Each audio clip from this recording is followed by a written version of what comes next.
Açık Görüş'e hoş geldiniz. Oldukça sıcak gelişmelerin yaşandığı, dünyanın deyim yerindeyse çok hızlı döndüğü günlerden geçiyoruz. Barış, masa, İran, savaş bitti, bitecek tartışmalar arasında bir masa kuruldu ama oradan da henüz bir sonuç çıkmadı. Ama dünya Hürmüz Boğazı'nda kilitlenip kalmış durumda. Herkes bir çözüm yolu arıyor ve saflar giderek de netleşiyor. Avrupa'dan İsrail'e, İsrail'den İran'a, Amerika'dan Orta Doğu'ya çok kritik hamleler var. Bütün bunları konuşacağız. Ankara'da çok sıcak gelişmeler var iç politikada. Çok önemli bilgiler, kulis notları var. Onları paylaşacağız. Ve Açık Görüş'te her zaman olduğu gibi bilgiye, belgeye dayalı gerçekçi yorumlar bulacaksınız. Kiminle? Adem Yavuz Arslan ve Doğan Ertuğrul'la birlikte. Adem Yavuz Arslan, Doğan Ertuğrul, iyi akşamlar. İyi akşamlar, iyi Merhaba, yayınlar. kolay gelsin, iyi yayınlar. Şimdi takipçilerimiz çok böyle detaylara, konunun pek çok yönüne hakim olduklarını anlıyoruz. Bize yazdıkları yorumlardan, beğenilerden, takip notlarından. Lütfen beğenmeye, takip etmeye, bildirimlerinizi açmaya ve paylaşmaya devam edin. Önerin de bu yayını çünkü birazdan ilk kez duyacağınız çok önemli tespitler yapacağız. O tespitleri sizlerle paylaşacağız. Arkadaşlarınız, dostlarınız da ondan bizimle birlikte paylaşsınlar istiyoruz. Lütfen bu konuda desteğinizi esirgemeyin diyerek hemen başlayalım. Adem Yavuz Arslan, yani bir masa kuruldu, çözüm oldu olmadı, bir noktaya geldiler gelmediler, tartışmalar devam ediyor İran'da. Ama Trump yine bir iki gün için bir şeyler söyledi bu akşam. Ve önümüzdeki birkaç güne dair bir beklenti işaret etti. Ama görünen o ki Çin de topa girmiş durumda. Çin ile Amerika arasında da ciddi karşılıklı hamleler var. Ve Çin çok kritik açıklamalar yaptı ve sonrasında da bu açıklama geldi Trump'tan. Ne anlama geliyor? Bu birkaç gün içinde ne olacak? Kısa bir özetle başlasak. Şimdi İran'a Amerika-İsrail saldırısının başladığı günden bu yana şöyle bir realite hayatımızın herkesine oturdu. Şu saat itibariyle, yani Trump'la ilgili bir açıklama yapacaksak, Trump'la ilgili bir haber vereceksek şu saat itibariyle dememiz gerekiyor. Çünkü o bir saat sonra farklı hale gelebiliyor. 2 saat sonra bambaşka bir hale gelebiliyor. Dolayısıyla Trump şu açıklamayı yaptı, gelişmeler şu yönde dediğin zaman muhtemelen boşa düşüyorsun. Çünkü gerçekten baş döndürücü bir şey var. Bazılarına göre, Trump destekçilerine göre bu Trump'ın taktiği, belirsizliği bir güç olarak kullanıyor. Bazılarına göre de ki bunların arasında eski Ulusal Güvenlik Danışmanı John Bolton var. Bolton kitabında da bunu detaylı anlattı. Trump'ın aldığı kararların hiçbirinin arkasında bir akıl falan aramayın dedi. Yani en yakınında Ulusal Güvenlik Danışmanı olarak çalışan birisinin ifadesi bu. Bu yönüyle de böyle çok ciddi tartışılan bir konu. Ve dünyanın gözü buradayken bile dün işte biliyorsunuz bir McDonald's siparişi verdi. Orada böyle bir takım mizahi şeyler de yaşandı. Trump böyle yani her dakika farklı şeyler söylüyor. Dün mesela işte ateşkes sonuna kadar eğer adım atmazsa çok sert vuracaklarını söylediler. Bugün şu saate kadar birkaç açıklaması daha oldu. Onlardan öne çıkanı şu. Biz Perşembeye kadar yani 2 gün sonra bir yeni görüşme yapabiliriz. Ama bu görüşme bu sefer Pakistan'da olmayacak dedi. Türkiye mi sorusu gündeme geldi. Türkiye'de değil, muhtemelen Avrupa'da gibi bir ifadesi oldu. Yani o da belirsiz daha. Yani dün itibariyle işte çok sert vuracağız, tarihi bir darbe yiyeceklerden bugün 2 gün içerisinde bir görüşme yapmaya geldi nokta. Hani burada şunu söyleyeyim, Doğan İran'ı çok iyi biliyor. İranların müzakere yapma yeteneği ve pratikleri meşhurdur. Yani önce savaşla başlayıp şimdi uranyum zenginleştirme 20 yıl mı olsun 5 yıl mı olsun gibi maddeler var. Gördüğüm kadarıyla iki tarafta zamana oynuyor. Şu anda Trump ekibi de ki Washington'daki hava biraz öyle zamana oynuyor. Hürmüz Boğazı'nı kapatarak İran'ın elindeki Hürmüz kozunu müzakereler esnasında almak istiyor. Yani İran Hürmüz'ü kullanarak Amerika'yı masaya çekiyordu. Amerika'da Hürmüz'e ikinci bir blokaj getirip İran'ın elini blok etmeye çalışıyor. Karşılıklı hamleler sürüyor. Bu süreçte tek iyi şey ateşkes olması. Yoksa yani dün ve bugün yaşanan hadiselerden bir istikamet çizmek en azından şu anda mümkün gözükmüyor. Evet, bir ateşkes var ama Doğan Ertuğrul, İsrail bir taraftan bu ateşkesten memnun olmadığını her şekilde belli ediyor, hamleleri var. Ama diğer taraftan İsrail'e yönelik de hamleler var. Bugün Almanya'da ve İtalya'dan hamleler geldi. Bunlar dikkat çekiciydi. Avrupa'da İsrail'in durumuna, yaptıklarına, özellikle Lübnan'da yaptıklarına sert tepki gösteriyor. Dolayısıyla Hürmüz Boğazı'nın dünyaya dayattığı sonuçlar, İran Savaşı'nın dayattığı sonuçlar farklı cephelerde de geri dönüşe başlamış durumda. Bir sonuca götürür mü sorusuyla beraber bu son duruma, Adem Yavuz Arslan'ın çok net bir biçimde özetlediği son duruma da Doğan Ertuğrul penceresinden bir bakış alabilir miyiz?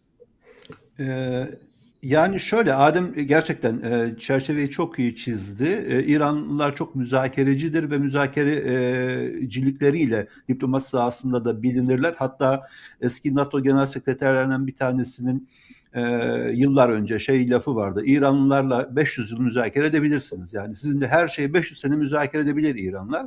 Sen ateşkesin şeyden söz ettin. Yani her an ateşkes bitebilir. Ateşkesler kırılgandır zaten. Bu ateşkes de kırılgan. Müzakerenin doğasına uygun olan şey zaten bu. Hiç kimse ateşkes ilan edildi hemen çözüm beklemiyordu. Müzakereler birlikte yürüyor. Trump'ın tehditleri, işte İran'ın el yükseltmesi, Amerikalıların el yükseltmesiyle yürüyor. Yine Adem'in söylediği şey önemli.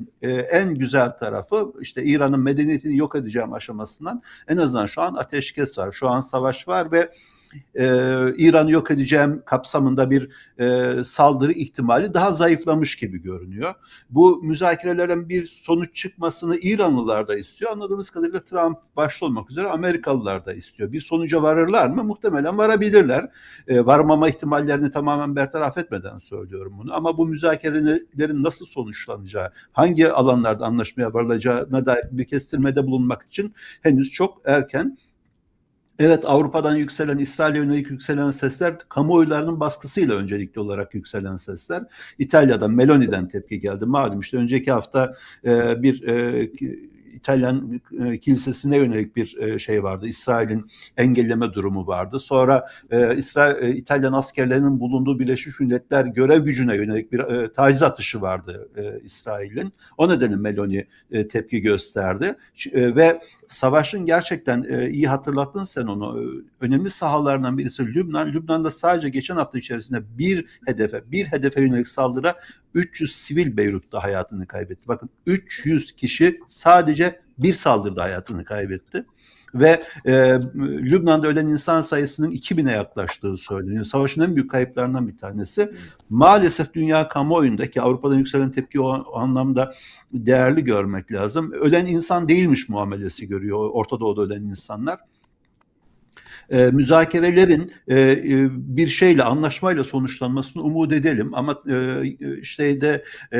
Trump'ın Hürmüz Boğazı'nda İran'ın elindeki kozu almak için Hürmüz Boğazı'na bir abluka oluşturdu. Bunun eğer gerçekleşirse, sanıyorum Türkiye saatiyle 17 itibariyle bu abluka başladı. Yani Amerika donanması orada bütün İran gemilerini hedef olduğunu söyledi. Angajman kuralları tam açıklanmamış, ne olacağını söylememişler ama engelleyeceğini söylüyor. Umarız bunlar yaşanmaz ama yaşandığı takdirde de İran'ın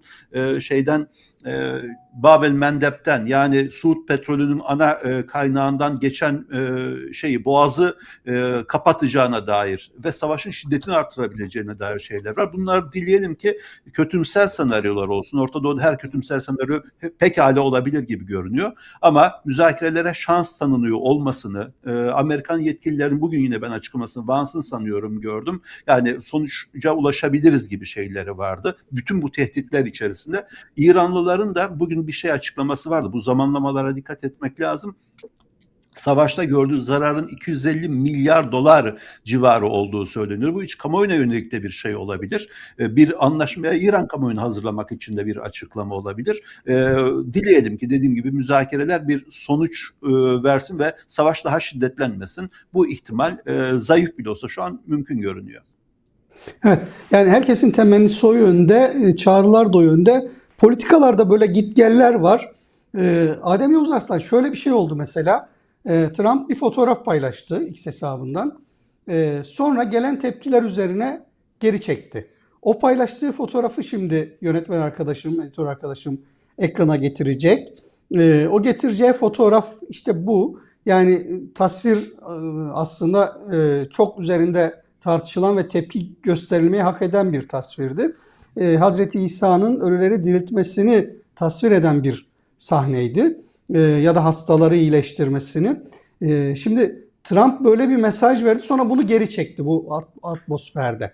Ne oluyor Amerika Birleşik Devletleri'nde, Trump cephesinde? Şimdi Birazdan başka işin bir fotoğraf getireceğim. O fotoğrafta da Türkiye'den bir kare olacak. Bir gazetenin manşeti ve Türkiye'nin yaklaşım biçimiyle alakalı olacak. Adem Yavuz Aslan, önce bununla ilgili birkaç cümle sen değerlendirme. Şimdi şöyle söyleyeyim. Önceki güne oranla dün itibariyle ve bugün biraz daha pozitif düşünmemin nedeni aslında bu bahsettiğim fotoğraf ve ona gelen tepkiler. Şimdi burada şaşıracak bir şey yok. Trump bunu daha önce çok yaptı. Kendini değişik defalarca, değişik pozisyonlarda kutsayan görseller paylaştı. Yapay zeka görselleri. Burada da kendini Hazreti İsa'yla özdeşleştiriyor, onu tasvir ediyor. Tabii tepki çok büyük geldi. Yani Hazreti İsa ile kendini özdeşleştirmesine Trump'ın kendi tabanı çok tepki gösterdi ki Trump'ın bir tweet silmesi falan çok normal bir durum değil. Yani bu herhangi bir liseli ergenden bahsetmiyoruz. Böyle canı sıkılınca tweet atıp sonra silecek. Hayır, Trump'ın bu gördüğü tepkiye verdiği bir tabiri caizse korkma refleksi. Çünkü kendi tabanından inanılmaz tepki geldi. Kendi destekçilerinden, Amerikan evangelistlerinden ki onun için Beyaz Saray'a gelip aynı yaptıklarını unutmayın. Yakın zamanda olan şeyler bunlar. Bir diğer nokta şu, hani bir önceki güne oranla bugün biraz daha pozitif düşünmemin nedeni Papa'nın Trump'la olan polemiği. Aslında bunun üzerinde uzun uzun konuşmak lazım. Çok önemli bir mesaj verdi Papa. Keşke İslam aleminde de birileri Papa'dan ders alsa. Ne gibi? Şimdi Trump Papa'nın savaşı, daha doğrusu saldırıyı eleştiren yaklaşımlarına tepki gösterdi. Hatta işte Trump Papa'yı zayıf olmakla suçladı, işte komünistleri desteklemek gibi. Trump'ta böyle bir de şey var, sürekli böyle bir komünizm vurgusu var. İlginç bir şekilde komünizm kalmış gibi. İşte böyle hatta en son dedik işte ben Beyaz Saray'da olsaydım dedi Leo Vatikan'da olamazdı falan dedi. Biliyorsun Papa Amerikalı. Bayağı sert eleştirileri oldu. Papa'ya bu konu Cezayir'e giderken sorulduğunda Papa benim çok önemsediğim ve altını çizerek aktarmak istediğim laflara etti. Bakın birkaçını özetleyeyim. Dedi ki Trump yönetiminden korkmuyorum. Aynen ifadesini okuyorum. Barışı desteklemeye devam edeceğim. Trump yönetiminden korkmuyorum. Ya da İncil'in mesajını yüksek sesle dile getirmekten korkmuyorum. Burada bulunma amacımın da bu olduğuna inanıyorum. Yani papalık makamında. Kilisenin burada bulunma amacının da bu olduğuna inanıyorum. Bugün dünyada çok fazla insan acı çekiyor. Çok fazla masum insan öldürülüyor. Bence birinin ayağa kalkıp şunu söylemesi gerekiyor. Bunu yapmanın daha iyi bir yolu var. Tırnağı kapatıyorum. Bakın şimdi dünyanın en güçlü siyasi figürüne karşı bir din adamı, sonuçta karşısındaki din adamısın, tamam, yani manevi değerin büyük ama bu refleksi göstermesi ve bu perdeden açık net bir şekilde senden korkmuyorum demesini ben çok önemsiyorum. Şimdi bu zincirleme etki yapacak bir refleks. Çünkü Papa'nın böyle bir hani Papa'nın ruhani pozisyonu malum Hristiyan dünyasında önemli. Papa'nın bu pozisyonda yüksek sesten ve net bir şekilde Trump'a tepki koyması, hatta daha sonra Trump'tan özür dileyecek misiniz falan diye sorulduğunda ne münasebet tarzında bir, yani tam böyle demedi de bu minvalde şeyler de söyledi. Bugün dikkat edin, Meloni İtalya Başbakanı da Papa'dan hareketle şeye çok ciddi tepki Papa'ya destek çıkan açıklamalarda bulundu. Bunun arkası gelecektir. Şimdi bu iki nokta niye çok önemli? Bakın Trump'ı Lübnan'da yüzlerce kişinin öldürülmesi, İran'da okulun bombalanması, 160 kız çocuğunun öldürülmesi etkilemezdi. Ama kendi tabanından gelen bu tepkiler, Papa'nın bu şekilde tepki göstermesi ve hiç alttan almaması Amerika'daki yükselen anti-İsrail rüzgarı. Bakın bu da çok önemli. Bu hafta çok sayıda anket yayınlandı. Amerika'da özellikle 50 yaş altında, bakın burada çok kritik bir nokta var. 50 yaş üstünde hala İsrail'e destek yüksek ama 50 yaş altında, hele bu 30 yaşın altında inanılmaz düşmüş vaziyette. Gazze ile başladı bu trend, şimdi devam ediyor ve neredeyse şöyle bir kavram oluştu. Dünyada Yahudi nefretini körükleyen isim olarak Netanyahu herhalde bir yerde tarihe geçmiş oldu. Şimdi bunların hepsi Trump'ın karar alma noktalarındaki önemli bariyerler, önemli etkiler. Dolayısıyla hani bugün müzakereler konusunda biraz daha pozitif konuşuyorsak, bu son 2 günde bu Trump'ın kendini Hazreti İsa'ya tasvir ettiği paylaşımı yapmış olmasına gelen taban tepkilerini ben çok faydalı gördüm, çok güzel gördüm. Ha keşke Türkiye'de dini insanlar, dini gruplar, dini cemaatler, dini liderler sarayın arkasında el pençe divan durmak yerine hukuksuzluğa böyle yüksek perdeden ses çıkarabilseler diye de hayıflanmadım değil. Şimdi sen keşke dedin, tam yerine geldi, manzara koyalım. Sabah gazetesinin manşetini görelim arkadaşlar. Sabah gazetesi bugünkü manşetinde çok ilginç bir rota değişikliği gösterdi. Sürecin başından beri İran Savaşı, İsrail-Amerika-İran Savaşı'nın başından beri yürüttüğü tavrı bugün değiştirdi. Hürmüz'de Amerika Birleşik Devletleri korsanlığı, masadan kaçan Trump zorbalığa başladı diye manşet attı.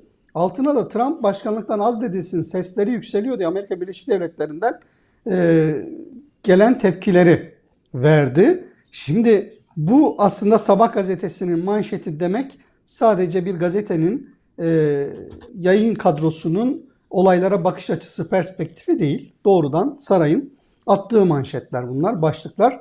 Doğan Ertuğrul, yanılıyorsam lütfen düzelt. Şimdi bu makas değişikliğinin arka planında birazdan konuşacağımız o Macaristan'daki seçimler var. 16 yıl sonra gelen mağlubiyet, Erdoğan'ın oraya yaptığı tam sağ pres destek ve önemli bir kalesinin desteklediği bir ismin düşmesi var. Aynı zamanda Trump'a bakan tarafı da var. Onu birazdan konuşacağız ama buradan hareketle Türkiye'nin İran girdabında diyeceğiz. Şu anki tablo öyle. Giren çıkmıyor. Bu manşetle beraber değerlendirdiğimizde Ankara ne yapmaya çalışıyor? Birazdan şeyi de ekleyebiliriz ama önce bu manşetten başlayalım. Hakan Fidan'ın o rol çalma meselesini konuşabiliriz ama önce bu manşet Hürmüz'de ABD korsanlığı diyerek Sabah gazetesinin saray adına çizdiği yeni rota. Şimdi saray adına çizdiği rota mı? Hani şey lafı var ya, bir saray vardır sarayda, saraydan içeri diyebileceğimiz bir durum var bence Türkiye'de. Sarayda çünkü klikler var. Erdoğan'ın etrafında iktidarın güç merkezinde klikler var. Bu en iyi ihtimalle tabii ki çok önemli bu sabahın attığı manşet. Ailenin, damadın, damada yakın bir kanadın, bunun müttefiklerini, bileşenlerini ayrı ayrı sayıp dökebiliriz ama rota değişikliği yorumuna ben katılıyorum. Çünkü savaşın başından itibaren, İran'a yönelik saldırıdan itibaren muhtemelen bütün dünyada olduğu gibi Türkiye'de de rejim değişebilir mi gibi bir beklenti vardı. Daha ihtiyatlı, daha mesafeli İran'a karşı bir dil kullanılıyordu. İran akıl veriliyordu İran'a. O akıl verme modunda Hakan Fidan hala devam ediyor anladığımız kadarıyla ama sarayda bir ekip, bu ekibin aileye yakın olduğunu da, bu aynı zamanda Burhanettin'e yakın olduğunu, yani şimdiki iletişim başkanının, ne demek danışman? Estağfurullah yani. İletişim başkanına yakın olduğunu pekala söyleyebiliriz. Yeni bir durum, yeni bir pozisyon almakla ilgili bence. Bu bence başlık, yani sabahın pozisyonu attığı başlık aynı zamanda ısrarla bir dil oluşturmaya çalışsa da Hakan Fidan'ın İran'a mesafeli, Amerika'ya daha yakın olan diliyle ilişkili bir şey. Çünkü son dönemdeki yaşanan gelişmelere rağmen böyle yarım ağız bir İsrail eleştirisi var ya, Amerika'ya yönelik hala bir sert dil, sert ifade görmüyoruz. Bu sabahtan gelen, sarayda dediğim gibi bir ekibin farklı bir pozisyon aldığını, belki biraz bazı şeyleri, birilerini boşa düşürmeyi hedeflediğini de bence düşünmek mümkün bununla, ama kesinlikle katılıyorum. Sabahın böyle bir momentumda, böyle bir başlıkla çıkması önemli bir gösterge bence. Evet, şimdi içeride hesaplar karışık. O karışıklığın, hani klikler var dedin, o önemli. Dışişleri Bakanı başka bir şey söylüyor. Saray sözcülerinden farklı geliyor. Medyaya, daha doğrusu havuz medyasına yansıyanlardan okumalarımız farklı. Şimdi Anadolu Ajansı'na konuk oldu Hakan Fidan. Orada editör masasında konuştu. Konuşurken Hakan Fidan, Adem Yavuz Aslan ilginç şeyler söyledi. Doğan Ertuğrul'un da bu konuda değerlendirmesini alacağım. Şimdi bir özeti, yani İsrail'in yeni hedefinin Türkiye olduğunun ipuçlarını verdi kendince. Ve diğer taraftan da öyle bir rol çizdi ki, yani sanki İran müzakerelerini Türkiye yönetiyor gibi Hakan Fidan böyle bir şeye devam ediyor. Bütün bu yaşanan sürece rağmen. Sen Hakan Fidan'ın bu yaklaşımını, az önceki manşeti yan yana koyduğunda ne diyorsun? Ben az önceki manşette şöyle söyleyeyim, bu daha önce bunun örneklerini gördük. Yani özellikle Amerika söz konusu olduğunda ya da e, Rusya söz konusu olduğunda Erdoğan ailesinin gazetelerinin attığı manşetleri hatırlıyoruz. Yani benim burada aktarmaya yüzümün kızaracağı manşetleri bu gazeteler attı. Hani işte bir kelimeyi Rus'la birleştirdi, Putin'in fotoğrafıyla koydu, Trump'a başka şeyler söyledi. Bunların hepsini yaptılar. Bunlar zaman zaman olan şeyler. Bu bir çeşit pozisyon ayarı. Yani bir eksen değişikliğinden ziyade hani bir fırsatları görüp onlara göre pozisyon almaya çalışıyorlar. Yani bir böyle köklü bir ray değişimi söz konusu değil. Dikkat edin, geçen hafta MHP'lilerin Rusya'ya gitmesi ve bunu iktidarın desteklemesi de biraz Putin'i ya biz hala bu taraftayız, bir yere gitmedik mesajı olarak okumak lazım. Çünkü son dönemde aşırı Amerikancı gözüken bir Türkiye imajı oluştu. Özellikle geçen hafta Milli Savunma Bakanlığı SETA'daki toplantısında çizdiği perspektif, yani bırakın bağımsız bir devleti, Amerika'nın bir kol ordusu gibi konuşuyordu. Yani öyle bir portre çizdi. Tabii bunların hepsinde bir denge ya da bir ne bileyim işte İran'a bir mesaj, hani müzakerelerde de var olmaya çalışan bir Türkiye var. Her ne kadar çok etkisi olmasa da. Hani bu mesajlarla ben biraz Amerika'ya karşı işte ya biz de buradayız, bakın yanınızdayız falan gibi bir pragmatik hamle olarak okudum. İç politikada da işte Hakan Fidan'ın çizgisi var malum, işte biraz milliyetçi söylen, MHP'nin ve ulusalcıların desteğini alma hamlesi. Ben biraz öyle okudum. Yanlış da okumuş olabilirim. Yani şu anki daha önceki örneklerden hareketle böyle böyle değerlendirilebilir diye düşünüyorum. Yarın bir gün ne olduğuna bakmak lazım. Hemen tepkinin nereden geleceğini okuruz zaten. Hakan Fidan'ın şeyle olan Anadolu Ajansı ile olan toplantısı da, yani bu uzun zamandır bu iktidarın başta Erdoğan olmak üzere hiçbir ferdi gazetecilerle buluşmadığı için sorulması gerekenler sorulamıyor. Sadece kendi anlatmak istediklerini anlatıyorlar. Ya da işte böyle çok performans alıyorsunuz, işte kravatınızı nasıl seçiyorsunuz falan gibi sorular soruluyor. Yanında oturanlar da kendi personeliydi. Hatta bir kısmı gerçekten kendi personeliydi. Baktım kimler katılmış diye. Ve bu eski personel tabii, yani şu an dış işlerini kastetmiyorum. O insanlar da böyle sorması gerekenleri sormamış. Fidan kendi perspektifinden tam da Netanyahu'nun attığı ortaya kafa vurmuş.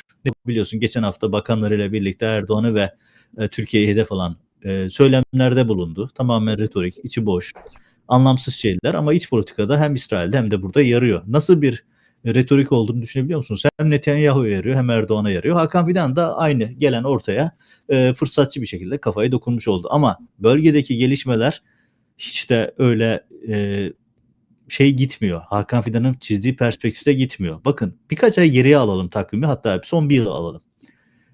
Hakan Fidan öyle bir portre çiziyordu ki, yine bir CNN yayınında ya da yine bir A Haber yayınında diyordu. Ahmet Erşaran'ın randevularını ayarlıyorum diyordu. Ya sen Dışişleri Bakanısın ya. Ahmet Erşaran'ın özel kalemi misin? Yani Ahmet Erşaran'ın randevularını ayarlıyorum. Görüşmeleri yapıyorum falan diyordu. Son dönemde Ahmet Erşaray'la AKP iktidarından birilerinin böyle bir canciğer kuzu sarması halini görüyor muyuz? Diplomatik kulislerde mesela şu var.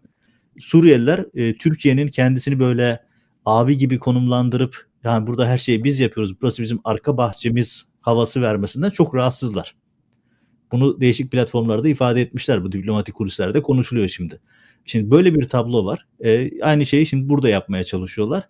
Ya bu bildiğimiz klasik Erdoğan ve iktidarının selden kütük kapma hamlesi olarak okuyorum ben. Yani saha karşılığı olmayan, iç kamuoyuna yönelik verilen bir propaganda malzemesi. Şimdi propaganda malzemesi. Adem Yavuz Aslan bugün bana çok güzel paslar veriyordu Ertuğrul. Sana tekrar dönebilmem için. Şimdi bu AKP iktidarının, medyasının, bakanlarının, milletvekillerinin propaganda aygıtlarının tamamının bu rejimin inşa etmeye çalıştığı bir algı var. Fakat hafta sonu ilginç bir şey oldu.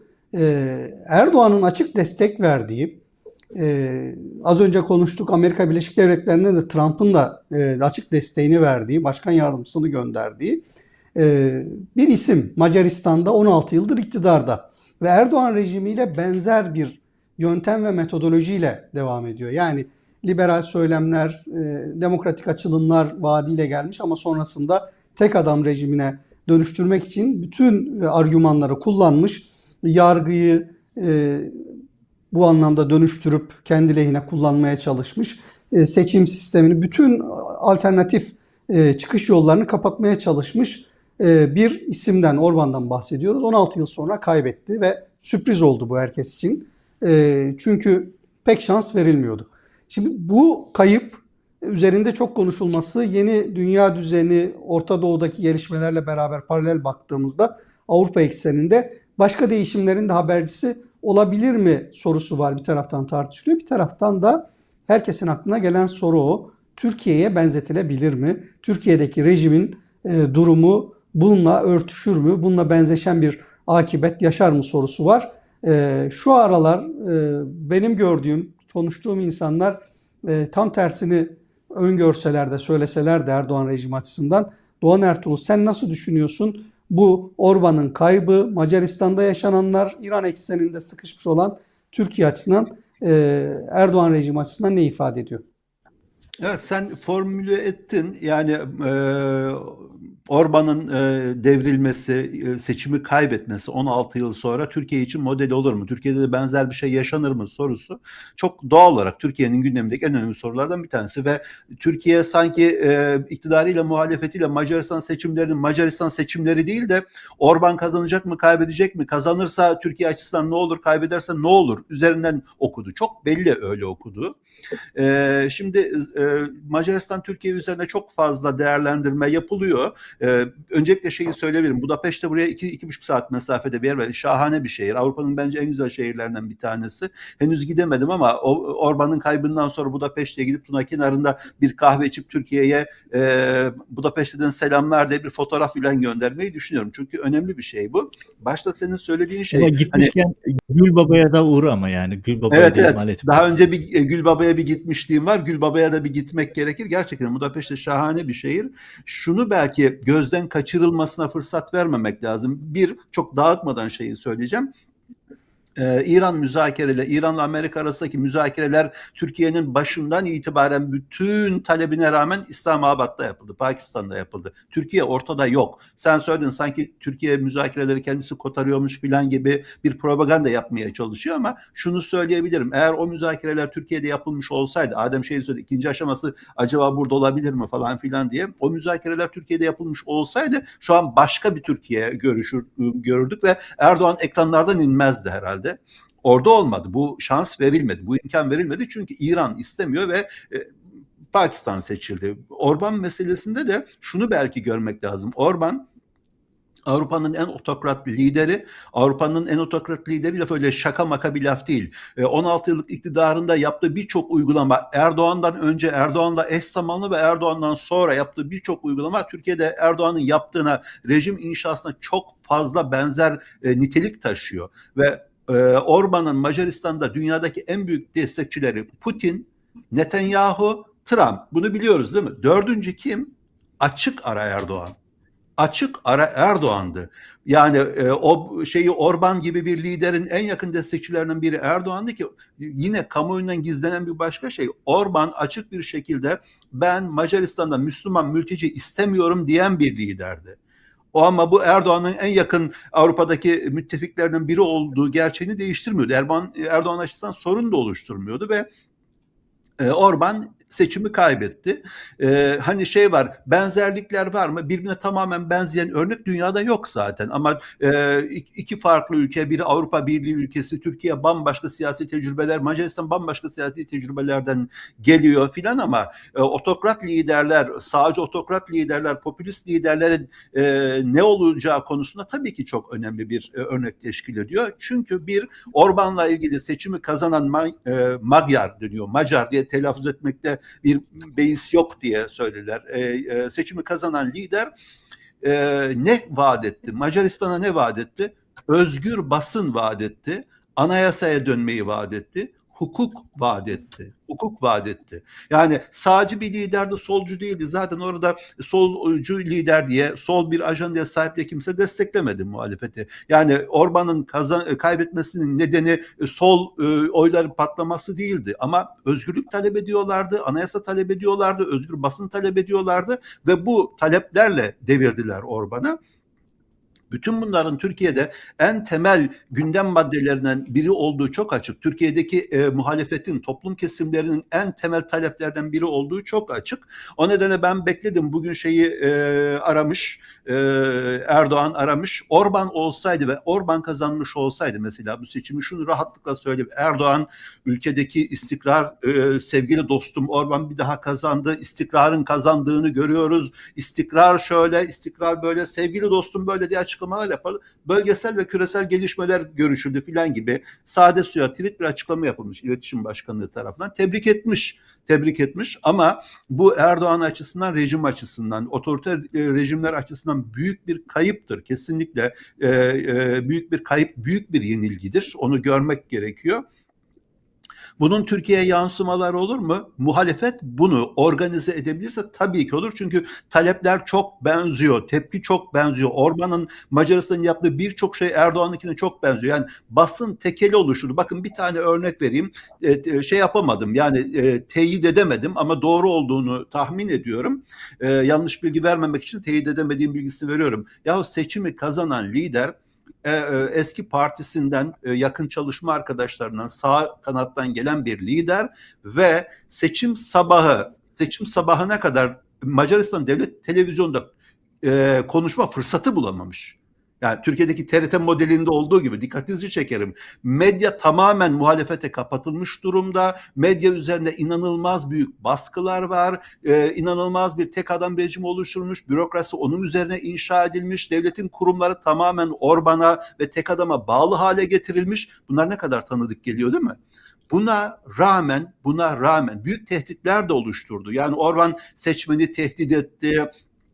Ukrayna ile savaş hikayesinden söz etti. Ukrayna'nın saldırabileceğini söyledi. Rus yanlısı bir lider olduğu için. Buna rağmen yani yine kazanabilir mi filan diye bekliyorlardı. Muhalefet cephesinden de acaba nasıl bir farkla kazanacak, nasıl bir farkla yenilecek Orban diyorlardı. Anayasal çoğunluğu elde edecek şekilde muhalefet kazandı. Bu çok önemli bir gösterge. Buradan Türkiye muhalefet için dersler var mı? Tabii ki var. Ben mesela söyleyebilirim. Erdoğan'dan önce Özgür Özel'in CHP liderinin, yani Türkiye'deki muhalefet liderinin Macaristan'ın yeni liderini aradığına dair haberleri ben dün görmüştüm. Erdoğan bugün aramış. Behemahal bence Türkiye'ye davet etmeli CHP. Türkiye'ye davet etmeli ve kendisi Macaristan'a gelip ziyaret etmeli bence. Türkiye'deki muhalefet dalgasının Macaristan'da var olan muhalefet dalgasıyla bir şekilde buluşması gerekiyor. Benzerlik dediğim gibi inanılmaz boyutlarda. Umarım muhalefet böyle bir şeyi akıl eder.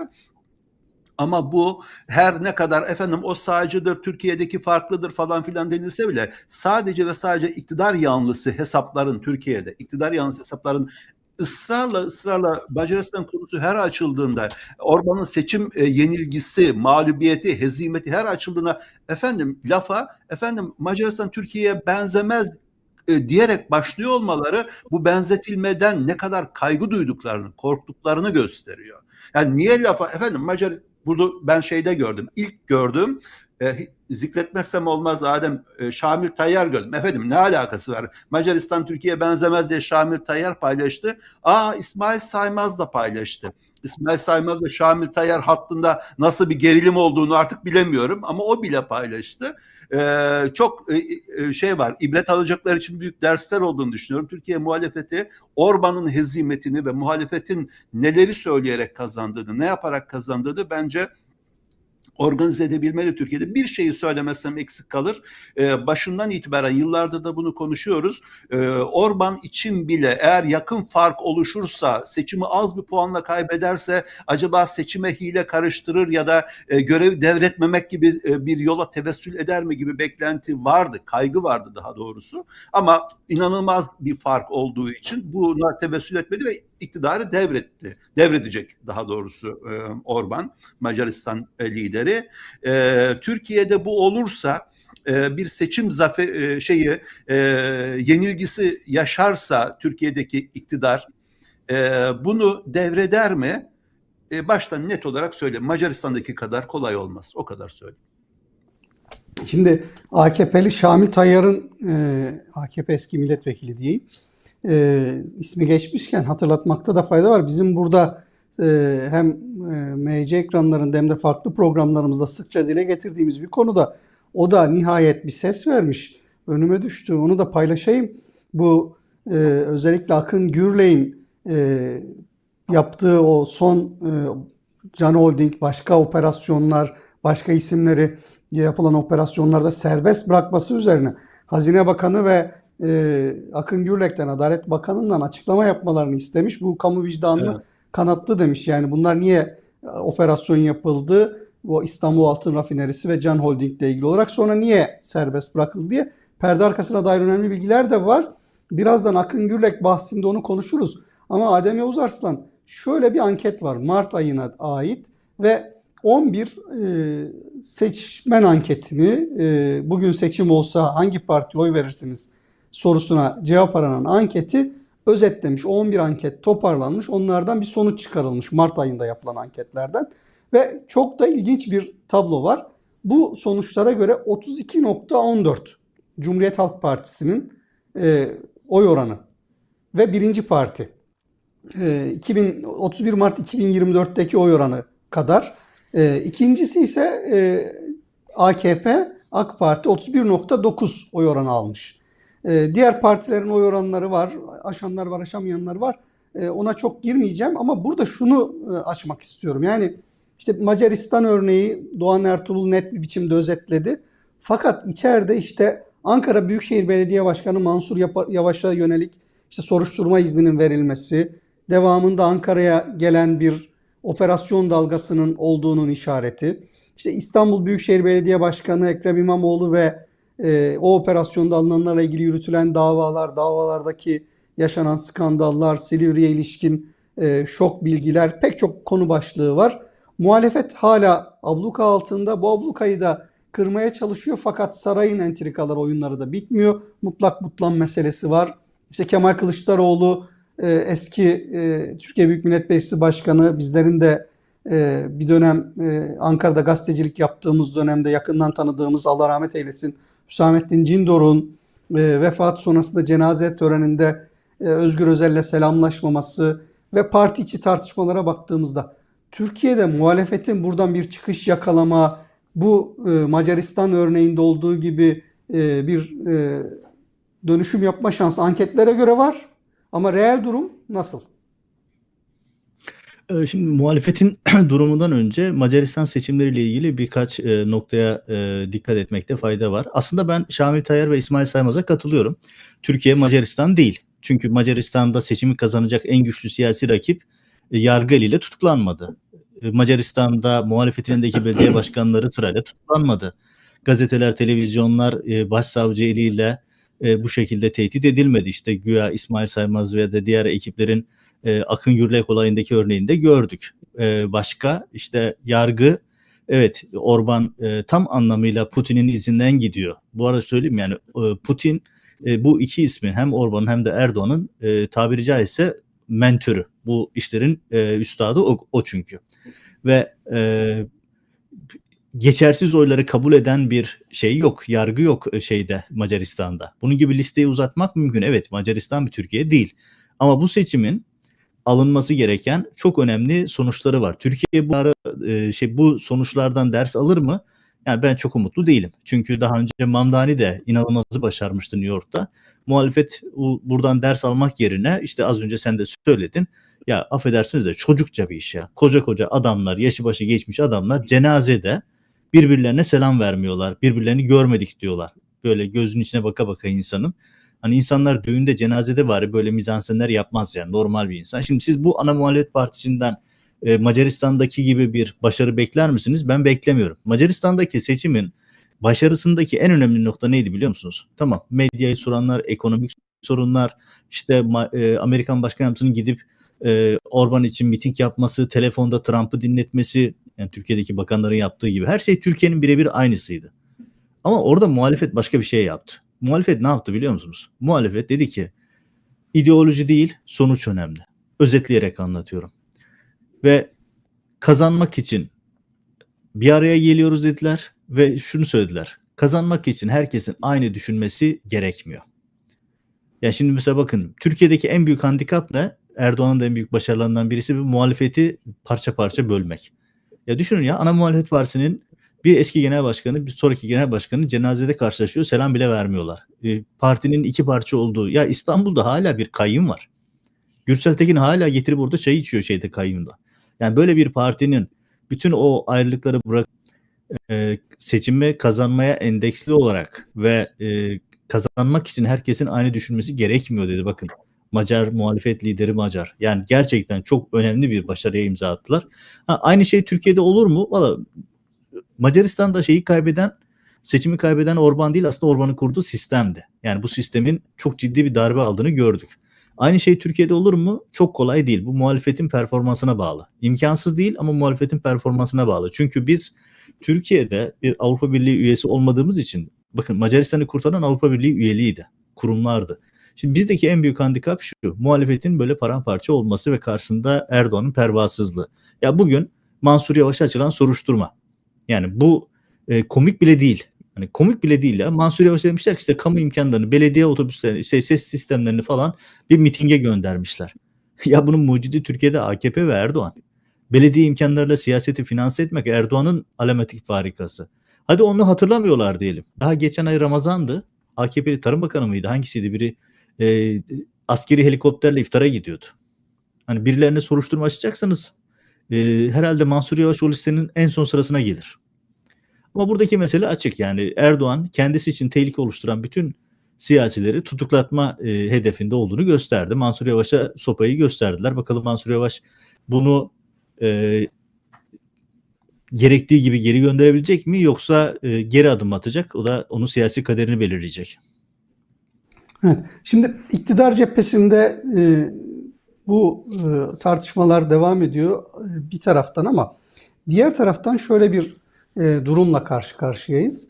İşte seçim tartışmaları var. Muhalefet seçime zorluyor, ara seçim diyor, erken seçim diyor. Ama bunun çok karşılığı yok gibi Doğan Ertuğrul. Yani muhataplar açısından söylüyorum yani. Şu anda meclis başkanına gidiyor, siyasi partileri ziyaret ediyor. Fakat bir sonuç şu anda baskın bir tartışma ve buradan da bir sonuca gidecek gibi durmuyor. Gider mi gitmez mi ayrı bir tartışma. Anketleri de az önce paylaştık. Ama diğer taraftan Türkiye'de ilginç bir şey var. Bir Adalet Bakanı var, Doğan Ertuğrul, Akın Gürlek. Yakın zamanda İstanbul Cumhuriyet Başsavcısıydı. Ve biz neyi konuşursak konuşalım, hangi dosyayı konuşursak konuşalım, Türkiye'deki hangi tartışmayı konuşursak konuşalım, ya Akın Gürlek'in bugünkü makamı ile kendisi ya da geçmişteki savcılık dönemiyle alakalı bilgiler, belgeler, ilişkiler karşımıza çıkıyor ve ilginç bir tabloyla karşı karşıyayız Akın Gürlek konusunda. Biraz buradan hem muhalefet, çünkü muhalefete yöneltilen kıskacın arka planında her ne kadar saray olsa da uygulayıcısı, bunu pratiğe döken isim Adalet Bakanı Akın Gürlek. Akın Gürlek iki çıkış yaptı. Bunlardan birisi bugündü. 6 yıldır kayıp olan Gülistan Doku ile alakalı. İşte yeniden bir süreç başladı. Bazı isimler gözaltına alındı, operasyon yapıldı. Ama bakan bir açıklama yaptı ve kontrolündeki o medyaya kendisiyle alakalı bazı bilgilerin yazdırılmasını, yayınlanmasını hedefleyen açıklamalar yaptı. Fakat deyim yerindeyse baltayı biraz taşa vurdu. Özgür Özel'in CHP grup toplantısında yakaladığı detaylar önemliydi. Dosyayı tozlu raflardan indirdik, işte bakan talimat verdi, bu konuda her şey yapılacak gibi cümleler aslında 6 yıldır kendisinden önceki Bekir Bozdağ'ın, daha önceki bakanların bu dosyayı rafa kaldırdığı, ilgilenmediği gerçekliğini ortaya koydu. Bir de FETÖ çıkışı var. FETÖ operasyonları tırnak içinde söylemi üzerinden. Onu da birazdan açacağım. Soru çok uzamadan sana direkt geleyim.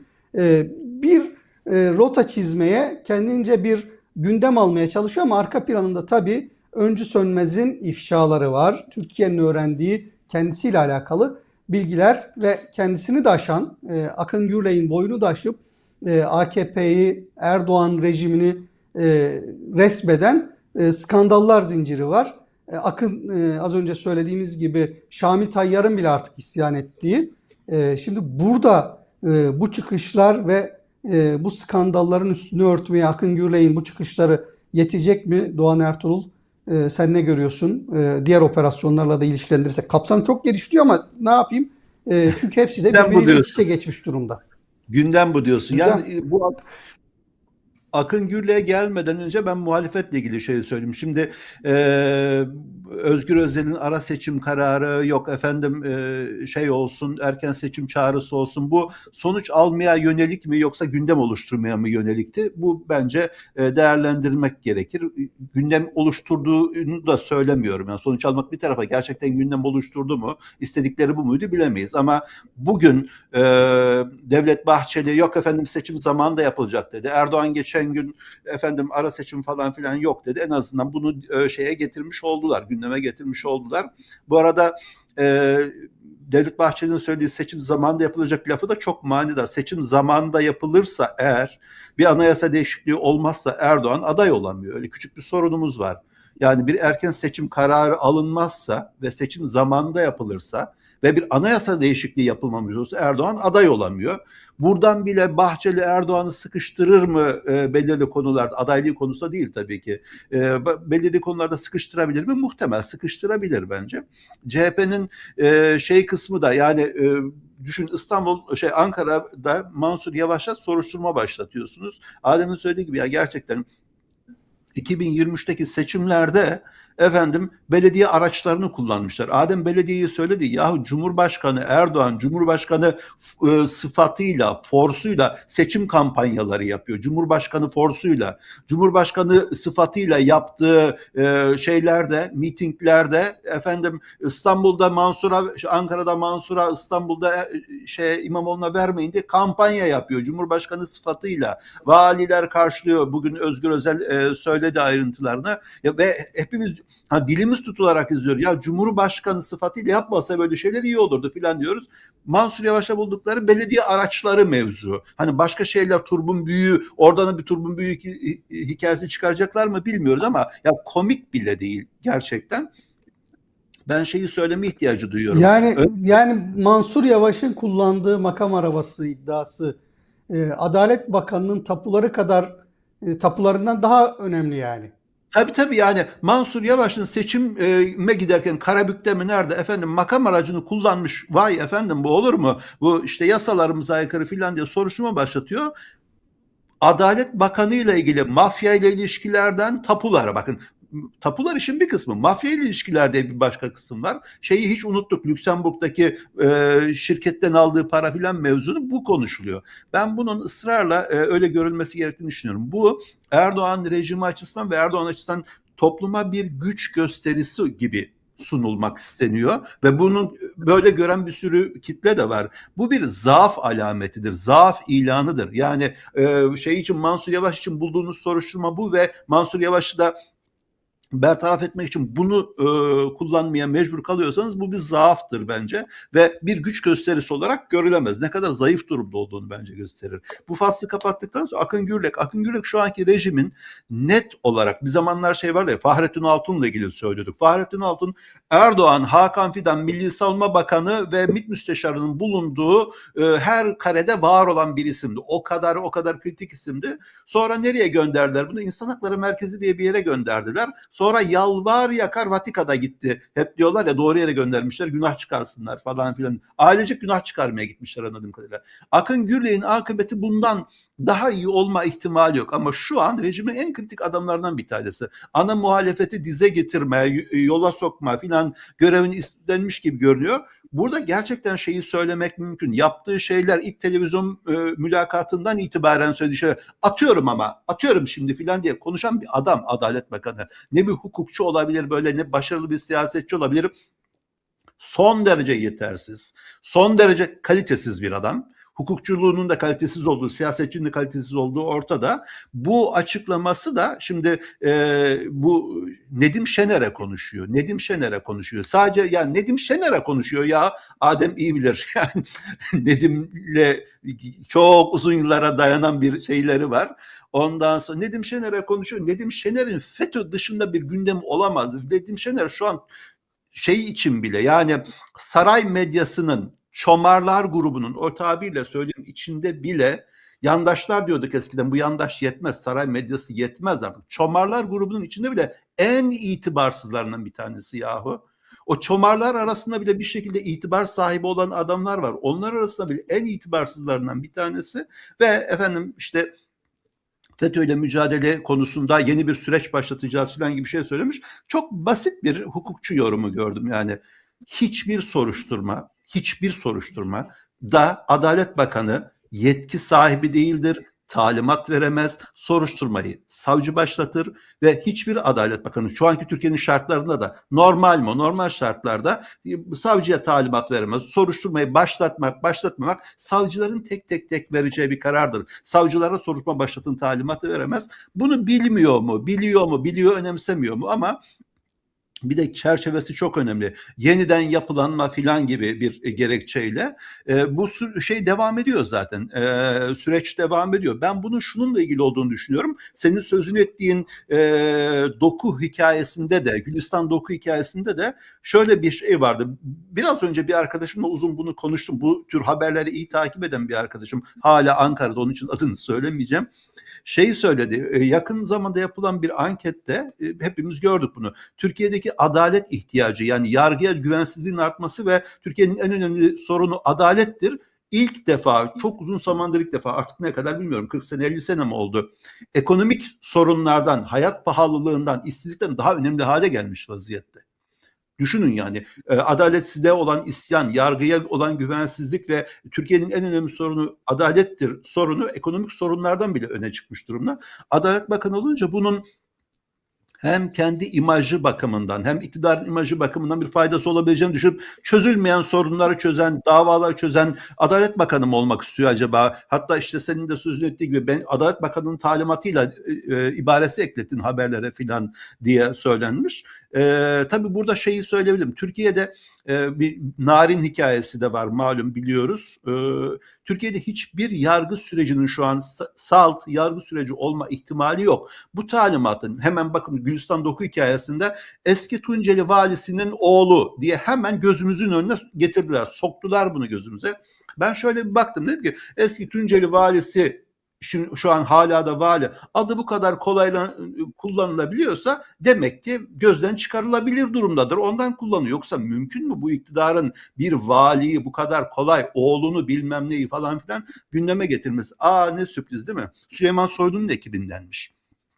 Ve Yerlikaya tarafından Süleyman Soylu'nun ekibinde olduğu zaman gerekçesiyle merkeze çekilmiş isimlerden bir tanesiymiş. Düşünün yani, her yargılama sürecinin toplumun başka kesimlerine bir hiza verme niteliği olduğu gibi iktidar içerisindeki hesaplaşmanın da bir parçası. Bunun da başka türlü olma ihtimali yok. Türkiye'deki hiçbir yargılama sürecinden yargısal bir sonuç beklememiz gerçekçi değil. Akın Gürlek de burada işte hem muhtemelen kendi imajı, hem iktidarın imajı, hem muhtemelen açılan bu soruşturmalar kapsamında bertaraf edilmesi gerekli olan işte hakimler, savcılar, eski valiler, yeni valiler varsa onunla ilgili bir şey gibi. Buradan gerçekçi ve hakiki bir sonuç çıkmasını beklemek bence fazla iyimser olur.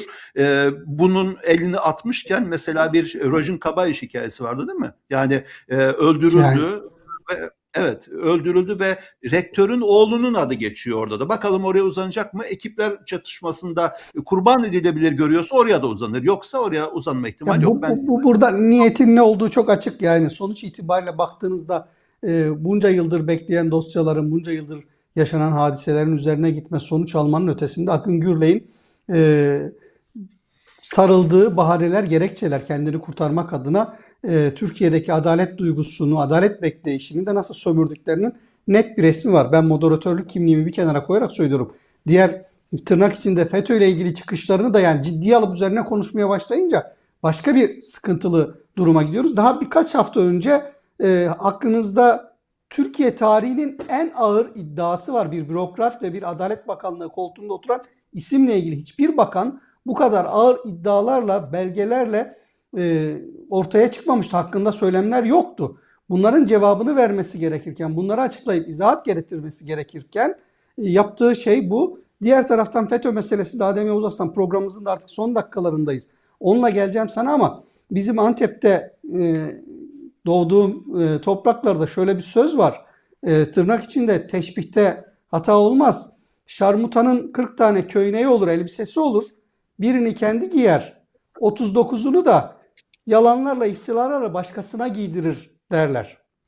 Şimdi buradaki tabloyu da Şarmuta kötü bir kişiden bahsediyoruz yani. Kötü bir kişinin deyip öyle ifade edelim, Antep tabirini böyle izah ederek tadını kaçırmayalım diyeyim ama hakikaten tadı kaçmış bir tabloyla karşı karşıyayız. Adem Yavuz Aslan, son yorum olarak bu konuda Akın Gürley'in hem bu hamleleri ve Türkiye gündemini bu anlamda bir Adalet Bakanlığı'nın, şaibeli bir Adalet Bakanlığı'nın böyle domine olması açısından sen ne söylersin? Ya Sesim ben de bak böyle haftalık hızlandım, Özgür Özel- tempom yükseldi. Programın Tamam. son dakikaları Tamam. olduğu Bir an için. önce sus diyorsun, anladım. Mesajını aldım. Bir an önce Yok yok, sus diyorsun. seni dinlemek Ben istiyoruz. Akın Gürley'in haftalık eleştirme kontenjanımı yine kullanacağım. Ya bakın, Akın Gürlek Özgür Özel'le ilgili. Özgür Akın Özel. Gürlek tapu meselesini, evet, Özgür Özel'in Akın Gürlek'in tapu meselesi ve MHP'de yaşanan skandal konusunda hiçbir şey söylememeye başlaması sizce ilginç değil mi? Mesela MHP'de tarihi bir skandal yaşandı. Mafya partinin genel başkan yardımcısı üzerinden genel başkanın Devlet Bahçeli'nin konuşmasına sızıyor. Parti içerisinde inanılmaz işler dönüyor. Parti teşkilatlarında deprem var ve CHP'nin gündeminde hiç yok. Hiç yok. İlginç bir şekilde hiç yok. Ya bu iktidar ortağından bahsediyoruz. Diğer nokta, Özgür Özel'in ya seçimin uygulanamayacağını bilmiyor musunuz? Numan Bey inisiyatif alsın. Numan Bey inisiyatif alıp yan odaya geçer mi ki seçim kararı alsın? Ki bugün zaten söyledi, gazetecilerle buluştu İstanbul'da. Benim yetkim yok, işte genel kurul karar verir falan dedi. Ve oradan imkansızı zorlayacak. Oradaki plan da şu: işte ara seçim yaparız. Ara seçimde Özgür Özel İmamoğlu'nu bir yerden seçtiririz, kurtarırız hesabı yapıyorlar. Ya iyi de Anayasa Mahkemesi kararları, ayıp kararları uygulanmayan seçilmiş milletvekilleri var cezaevinde. Onlar çıkabildi mi ki İmamoğlu çıkacak? Yani böyle bir boş havanda su döven bir Özgür Özel var. Ya Akın Gürley'i bu kadar köşeye sıkıştırmışken, bu kadar önemli bulgular varken bıraktılar, hiç bahseden bile yok artık. Neden acaba? Neden acaba? Bir de Akın Gürlek meselesinde bugün önemli bir şey vardı, ayrıntı vardı bu konuda. O da şu: şimdi Akın Gürlek'in bu Gülistan soruşturmasını açmasının nedeni bir şey misin? Yok Gülistan Yok, Evet, sen devam. Gülistan Doku evet. Gülistan Doku soruşturmasında çok trajik bir hikaye. Ama yani işte Kayseri Tunceli Valisi diyor ki ya benim oğlum o zaman lisedeydi. Yani böyle bir şey nasıl olur falan gibi şeyleri var. Yani bakmak lazım, nedir ne değildir, ayrı bir konu. Ama orada Özgür Özel'in de bugün mecliste anlattığı bir hikaye var. Bu bir Ankara realitesi, klasiği. O da nedir? Basın danışmanı Furkan Torlak. Uyuşturucu operasyonlarından Mehmet Akif Ersoy'dan hatırlıyoruz değil mi? Şamil Tayyar onun için, ya da Cem Küçük pardon. Cem Küçük işte şu kadarlık evde oturuyor, bu kadarlık, bunları bir izah etsin bakalım dediği günleri hatırlayın. Şimdi Furkan Torlak Adalet Bakanlığı'nda gayri resmi bakanlığı yöneten adam ve basına bilgi notu geçiyor. Özgür Özel o bilgi notunu kürsüden anlattı ki bilgi notunda: Adalet Bakanımızın talimatıyla soruşturmanın başladığı, bu cümleyi mutlaka habere ekleyin. Akın Gürlek harekete geçti ibaresinin kullanılması gerekiyormuş. Dosya tozlu raflardan indirildi. Akın Gürlek yargıyı harekete geçirirken güçlü korunuyor imajına yerle bir etti. Mücadele ediyor. Ucu nereye giderse gitsin. Bu cümleler tanıdık geliyor değil mi? Havuz medyasının yıllardır kullandığı cümleler bunlar. Ve Akın Gürlek ve Akın Gürlek'in Adalet Bakanlığı'nı yöneten ekibi Furkan Torlaklar Gülistan Doku soruşturmasıyla ilgili medyadan bu haber yapılmasını isteyen bir bilgi notu geçiyorlar. Bunu yıllardır yapıyorlar. Yıllardır. Bütün haberler bu perspektiften yazılıyor. Madem finale geldi, ben hemen şeyi söyleyeyim. Bu bilgi notunun geçildiğini Özgür Özel'den öğrendik biz bugün. Evet. Bilgi notunu geçildiğini Özgür Özel'den öğrendik. Çünkü o bilgi notu gönderilen gazeteciler bu cesaret edip bunu paylaşmıyorlar. Ya da bu ne münasebetsizlik falan demiyorlar. Çünkü havuz medyası diye bir şey böyle çalışıyor zaten. Ben size bir anekdot aktarayım. Bakın, bu not yıllardır bu şekilde çalışılıyor. Hatta eski AKP milletvekili Adnan Boynukara Adalet Bakanlığı basın müşaviriyken böyle bilgi notları gönderiyordu. Bir gün yanlışlıkla bana gönderdi. Aramızda çok limoni o zaman, 17 Aralık olmuş. Ben de kendisine ya bana gönderdiğin bilgi notunu anlamadım diye bir espri yaptım. O tabii fark etti yaptığı, devirdiği çamın ne kadar büyük bir şey olduğunu. O bilgi notunda ne vardı biliyor musunuz? Muhtemelen havuz medyasında bir Adem'e gönderirken beni etiketlemiş. E-mail ile göndermişti. Bilgi notunda Abdullah Gül nasıl İngiliz ajanı ilan edilecek yol haritası vardı. Çok Ve iyiymiş. o yol haritasındaki her şeyi uyguladılar. Çok iyiymiş. Evet. Düşünebiliyor musun? Abdullah Gül Cumhurbaşkanı, Anekdot işte. AKP iktidarının bir bakanlığından Abdullah Gül'ün nasıl İngiliz ajanı, İngiliz Abdullah söylemi nasıl yayılacak? O zaman Abdullah Gül'ün yeniden Cumhurbaşkanı aday olmak gibi bir hesabı vardı.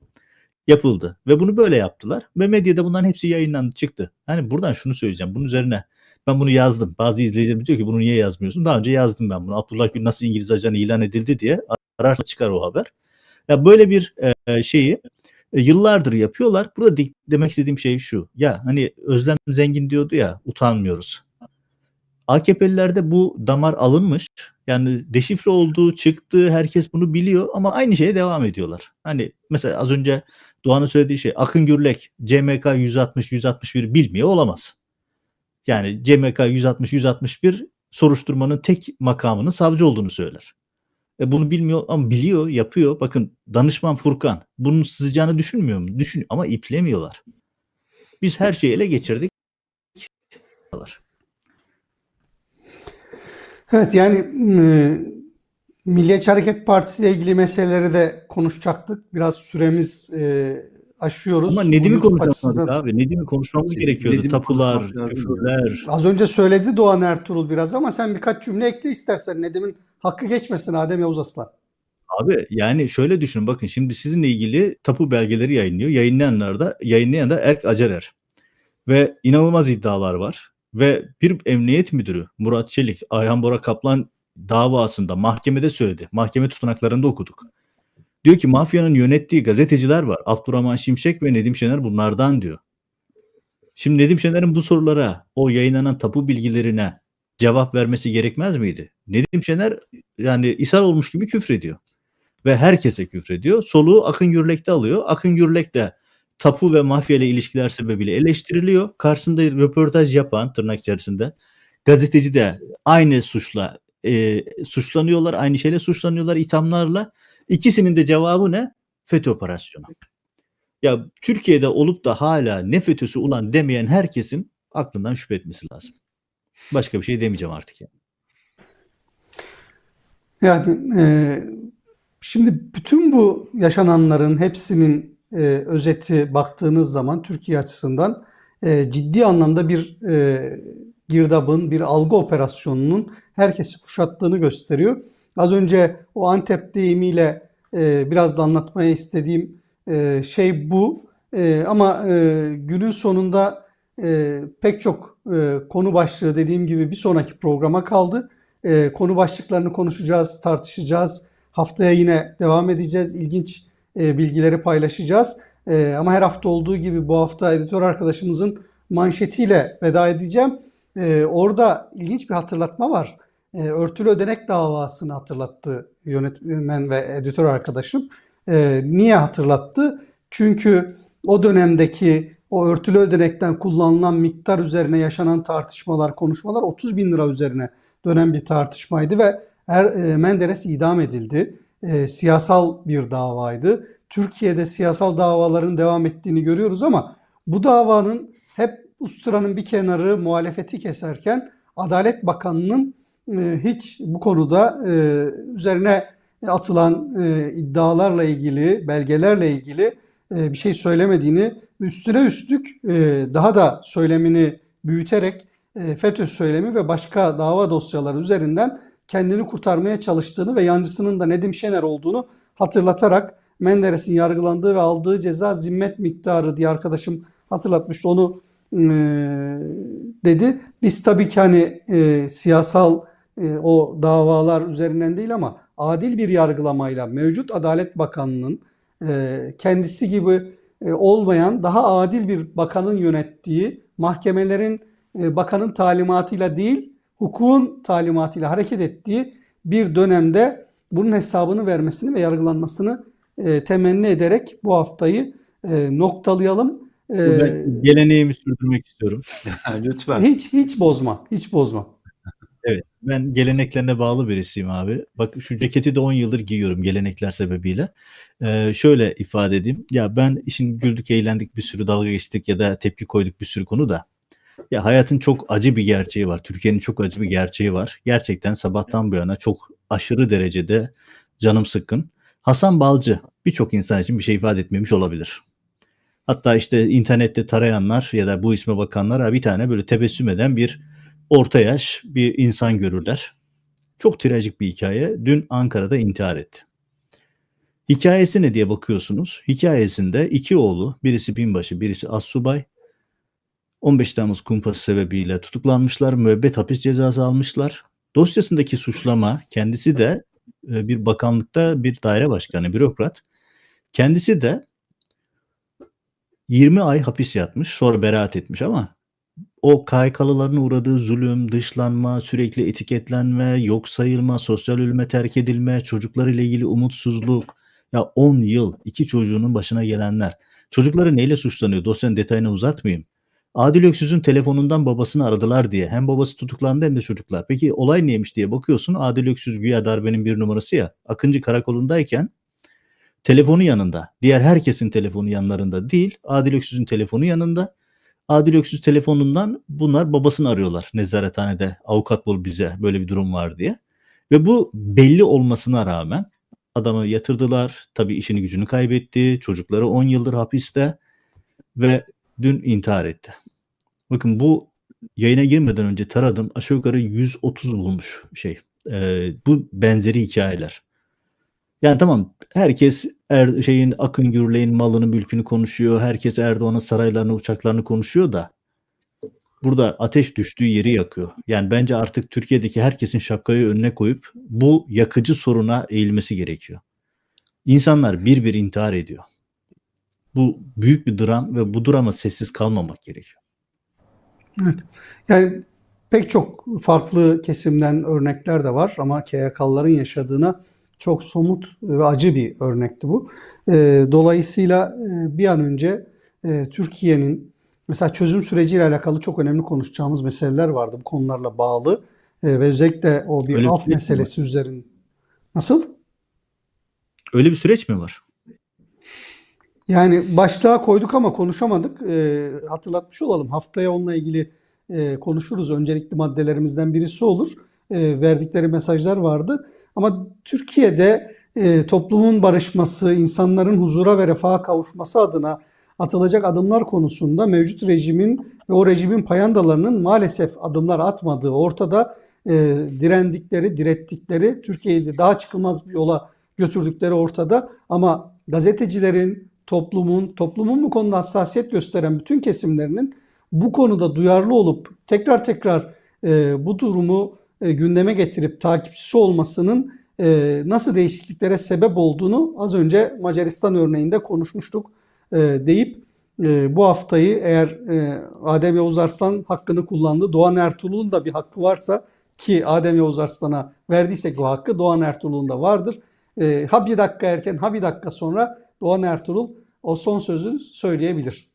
Yok, bir hak kullanma gibi değil ama gelinen aşamada Adem'in de anlattığı örnek de bunu gösterir.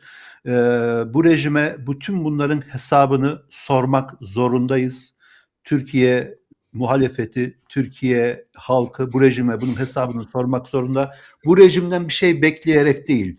Bu rejim varken bunların hiçbir şeyin hesabı sorulmaz. Bu rejime ve bu rejimin sahiplerine, bu rejimi değiştirdikten sonra bunların hesabını sormak bu ülkenin izzeti, şerefi ve haysiyeti olmak zorundadır. Onu söylemek istiyorum. Çok teşekkür ederiz. Doğan Ertuğrul, Adem Yavuz Arslan, ağzınıza yüreğinize sağlık. Reji emeği geçen editör arkadaşlarımızın, yapım emeği geçen bütün arkadaşlarımızın emeğine yüreğine sağlık. Haftaya yeniden görüşmek üzere. Lütfen takip edip beğenip paylaşmayı, yorumlarınızı yazmayı ihmal etmeyin. Hoşça kalın. Görüşmek üzere.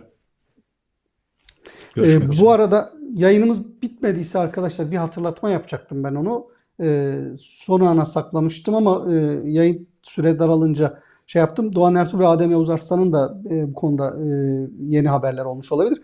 Bugün kuşağında Abdülkadiroğlu olacaktı bugün ama yayın yoktu. Olmamasının sebebi Abdülkadiroğlu'nun küçük bir operasyon geçirmesiydi parmağından.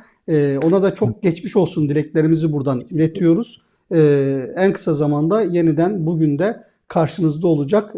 Allah şifa versin. Benzer kazalardan, beterinden hepimizi, herkesi muhafaza buyursun deyip bu hatırlatmayı da yapmış olayım. Geçmiş olsun tekrar. İyi akşamlar, hoşça kalın. Hoşçakalın.